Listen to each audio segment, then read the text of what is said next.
कोई road traffic accident हो गया, उसके बाद आपको आपके टेस्टिकल में या पेल्विक एरिया में कोई चोट लग गई, तो बहुत सारे क्वेश्चंस रहते हैं पेशेंट के कि क्या टेस्टिकुलर इंजरी हमें वेरिकोसील कर सकती है या नहीं।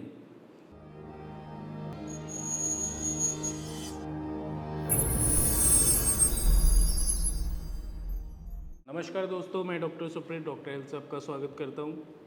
आज हम बात करेंगे टेस्टिकुलर इंजरी के बारे में। अगर कोई भी टेस्टिकुलर इंजरी है या आपको कोई भी चोट लग गई है, कहीं पे आप जाते हैं, कोई रोड ट्रैफिक एक्सीडेंट हो गया, उसके बाद आपको आपके टेस्टिकल में या पेल्विक एरिया में कोई चोट लग गई, तो बहुत सारे क्वेश्चंस रहते हैं पेशेंट के कि क्या टेस्टिकुलर इंजरी हमें वेरिकोसील कर सकती है या नहीं। तो कोई भी किसी भी तरह की इंजरी अगर आपके टेस्टिकल्स में हो रही है या टेस्टिकल के पास जो पेल्विक एरिया होता है वहाँ पे अगर आपको कोई इंजरी है, कोई बहुत ज़्यादा आपको चोट लग गई है जिसकी वजह से वहाँ पे आपको पेन हो रहा है, तो बिल्कुल ये हो सकता है।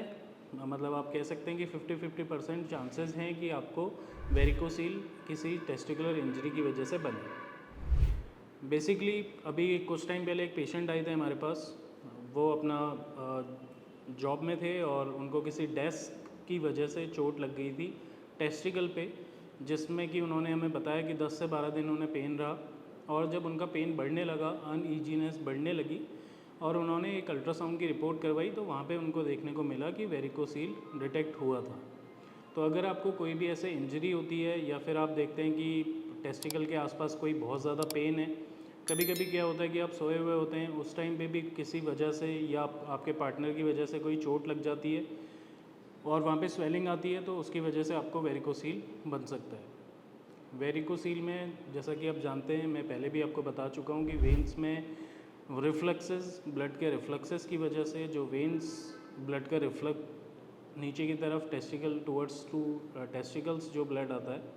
अगर वो कंडीशन बन रही है, वो किसी इंजरी की वजह से बन रही है या किसी ओवर प्रेशर की वजह से बन रही है, तो आपको वेरिकोसील हो सकता है। और वेरिकोसील की कंडीशन अगर बन रही है या फिर मैं कहूँ कि आपको पेन की कंडीशन बन रही है, आपको कोई चोट लगी है और वहाँ पे पेन स्वेलिंग आप देख रहे हैं कि वहाँ पे गर्माहट है, आप हाथ लगा रहे हैं, फिजिकली आप सेल्फ ऑब्जर्व कर रहे हैं कि वहाँ पे आपको दिक्कत बन रही है, कोई पेन आ रहा है या कोई स्वेलिंग आ रही है, गर्माहट दिख रही है, तो आपको जाके एक अल्ट्रासाउंड की रिपोर्ट करवानी चाहिए। अल्ट्रासाउंड की रिपोर्ट में आप रिवील हो सकता है कि वहाँ पे अगर वेरिकोसील आता है, तो फिर उसके लिए कोई यूरोलॉजिस्ट के पास आप गाइडेंस ले सकते हैं। तो अगर आप देख रहे हैं कि आपको कोई इंजरी हुई है, किसी तरह की कोई चोट लगी है, तो आप उसको घर पर भी देख सकते हैं। कुछ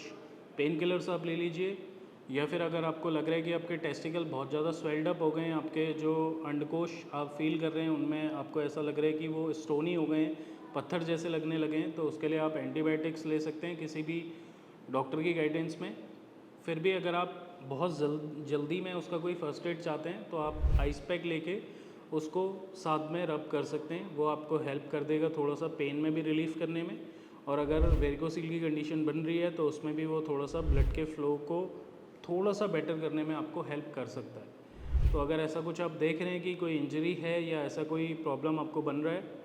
तो एक बार जल्दी से जाके अपना अल्ट्रासाउंड करवाएं। अल्ट्रासाउंड में अगर चीज़ें ये सारी रिवील होती हैं और वहाँ पे आप देख रहे हैं कि आपको कोई सही गाइडेंस नहीं मिल पा रहा उसको लेके,